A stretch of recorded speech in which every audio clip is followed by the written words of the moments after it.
ដែលបងបានជួបអូនដំបងបេះដូងបងដូចជាចង់ឈប់ដកដងហើរស្នាមញញឹមមួយនោះរបស់អូនធ្វើឲ្យបងលងស្នេហ៍ដោយមិនដឹងខ្លួន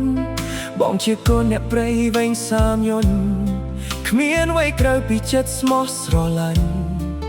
អូនជាអ្នកកំពុងធំដ៏ស្រស់ស្អាតធ្វើឲ្យបេះដូងបងនឹកគ្រប់វិនាទីទោះចំងាយផ្លូវរាប់រយគីឡូតែចិត្តបងនៅក្បែរអូនជានិច្ចគ្រប់រាត្រីបងបន់ស្រន់សុំ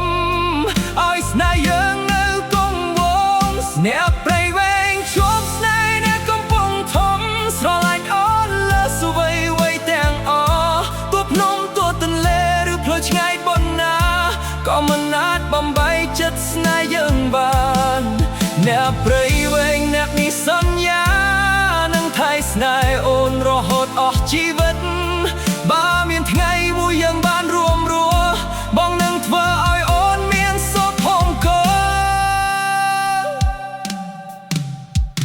រាល់ពេលទូរស័ព្ទនិយាយជាមួយអូនជាពេលវេលាដែលបងរងចាំបំផុតសំឡេងផ្អែមល្ហែមរបស់អូនជាកម្លាំងចិត្តឲ្យបងស៊ូទៅមុខទូថ្ងៃខ្លះមានការនឿយហត់តែគ្រាន់តែឃើញមុខអូនបេះដូងបងក៏មានកម្លាំងឡើងវិញព្រោះអូនជាមនុស្សសំខាន់ក្នុងជីវិតបងស្រមៃដល់ថ្ងៃអនាគតដែលយើងបានកាន់ដៃគ្នា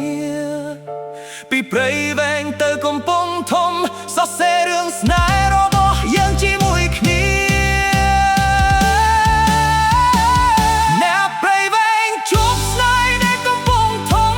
ស្នេហ៍មួយនេះពិតចេញពីបេះដូងមិនថាពេលវេលាកន្លងយូរប៉ុណ្ណាក៏នៅតែមានតែអូនអ្នកគត់អ្នកព្រៃវែងអ្នកនេះសូមសន្យានឹងស្រឡាញ់អូនគ្មានថ្លៃប្រែប្រួលកំពង់ធំនឹងព្រៃវែងនឹងคล้ายជាចំណងស្នេហ៍ដ៏ស្រស់ស្អាតជារៀងរហូតអូននៅពីព្រៃវែងទៅកំពង់ធំបេះដូងបងនៅតែហៅឈ្មោះអូនជារៀងរហូត